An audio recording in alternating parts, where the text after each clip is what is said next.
name is Tommy Ross, but Shakur is who I am.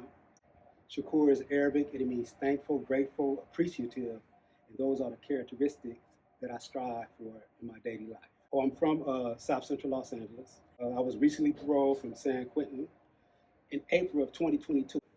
I did 37 years and I paroled to Oakland, California. In 2019, I was the valedictorian of the then Patton University, is now Mount Tam College, right? But I was the valedictorian in 2019. I'm really proud of that. You know what I'm saying? I currently work full time for GRIP Training Institute, Guiding Rage into Power. The title of my position is Communications and Program Associate, and RJOY, Restorative Justice for Oakland Youth. So I currently go into San Quentin to facilitate a GRIP group. We refer to ourselves as tribe, though, and the tribe number consists of the amount of years everyone in the circle has done. So one of the tribes that I currently facilitate inside of San Quentin is 883. So that's 883 years.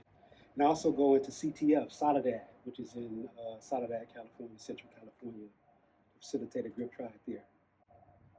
For my work for RJOY, I hold a formerly incarcerated and system impacted circle. The thing about that is not only do I have an opportunity to work with people who are on the inside, but once they come home, I'm able to connect with them. How did you get into that work, like into GRIP, into RJOY? I came to San Quentin in 2012. You know, it was just something about San Quentin, which is different from any other prison in the state of California based on the rehabilitative programs that they have there. But before that period, I was in denial about the crimes I committed. When I got there, I saw some of the guys on the inside taking accountability for their crimes, right? And, you know, standing up in the groups, talking about what motivated them to commit their crimes. And I'm like, what the hell is in the water? You know, I want some of that, you know what I'm saying? So the environment influenced me. And after that, like, I was involved in so many of the different programs there. First program I got involved with was called Restorative Justice Roundtable. And we read from a book called the Little Book of Restorative Justice. And so I got trained as a facilitator, as a circle keeper. And once I learned the concepts, I was ready to go. How did you first get involved with Humans of San Quentin? And when I was on the inside during COVID, an envelope from Humans of San Quentin. And when I opened it up, you know, I saw Diane Kahn. So I knew Diane Kahn from coming inside, working with APEP. The picture I sent was one of me interviewing Bob Myers, who was the then general managers of the Golden State Warriors. Because, you know, the Golden State Warriors, they would come in every year. And then also I sent pictures of me as a valedictorian and pictures of my family members. How did it feel kind of making the transition from maybe somebody who's more reactionary to like learning those tools? Is that stuff you learned programming inside? The ideal is to be able to have coping skills. I've had coping skills, but I had unhealthy coping skills. But I learned how to develop healthy coping skills that I really appreciate a lot. It's an acronym CETA. So if something happens where I'm triggered, the ideal is to be able to tap into my body sensations. What body sensations? Hot, eyes watering, heart is pounding. That gives me opportunity to turn inward, right? And then I can also disconnect from things that's happening outside of me. And then the E stands for emotions. What emotions am I feeling? Because prior to that, I didn't really know emotions. So I couldn't connect with others because I wasn't able to connect with myself. And then what are my thoughts? Whatever the thought that I'm telling them, the narrative that I'm telling myself, because oftentimes by believing the thoughts, that's what leads to the actions. And then the A stands for action. What action did I take? Did I utilize the tools or did I just go berserk, right? But I will tell you, it did involve me going back into my childhood trauma, being able to connect, you know, some of the you know, the things that happened to me, and being able to process those things, like processing grief, knowing what my triggers are, which are connected to childhood traumas, right? So those are some of the tools that I learned. In my opinion, like the formerly incarcerated crowd is the coolest crowd you're ever going to be involved ground. Because we had opportunity to do the work on ourselves internally, you know what I mean? And learn not to be so reactive, because, right, you got to be able to demonstrate that, like when you go to the parole board and things of that nature.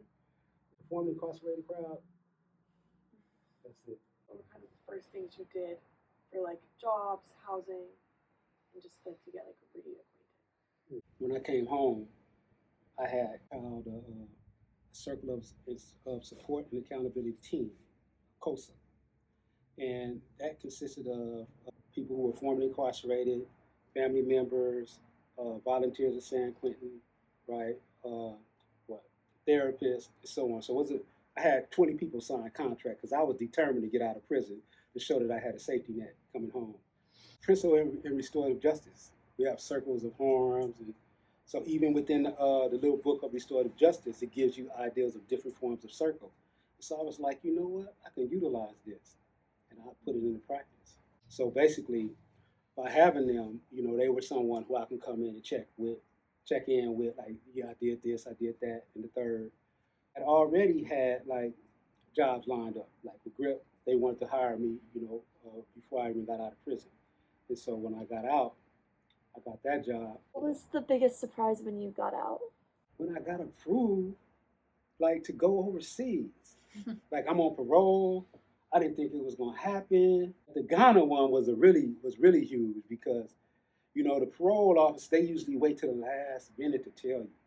So I'd already determined like, damn, I'm not gonna go. And, I'm feeling like, damn, I'm gonna miss out.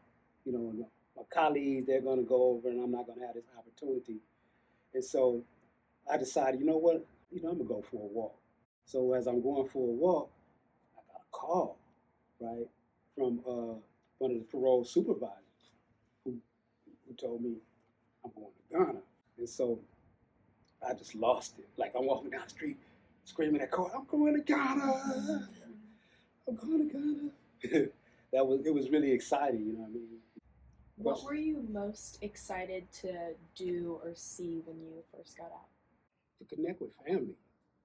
I had an opportunity, like the first Christmas, we met in Southern California.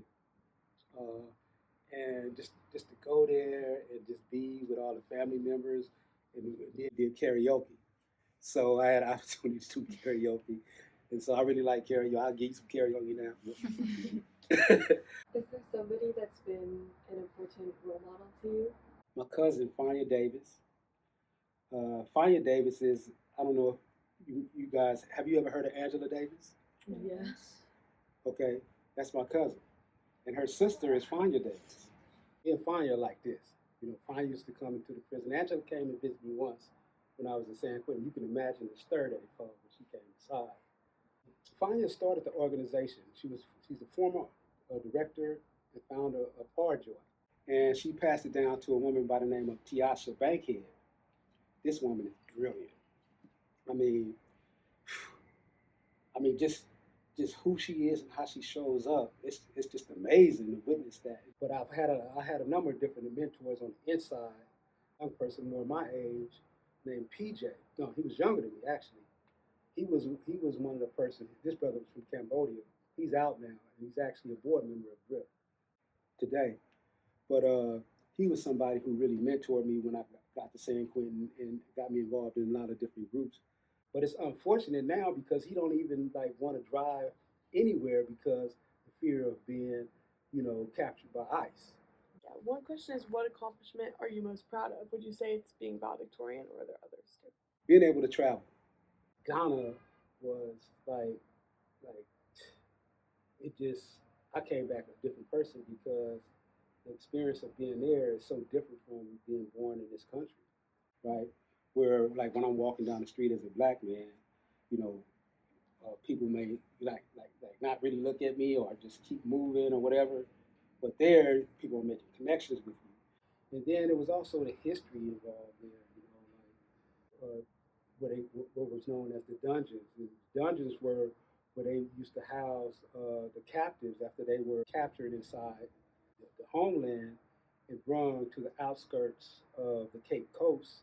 And also, there was a place called Slave River, and after they were walking miles of being captured, they were given an opportunity to take their last bath and also be auctioned and branded and sold into slavery. It was just a whole like experience, and I can tell you, I went out with a few colleagues. I felt so free. A year ago, I was in San Quentin, and now here it is. I'm in Africa, right? Like that narrative in and of itself is mind-boggling, to say the least.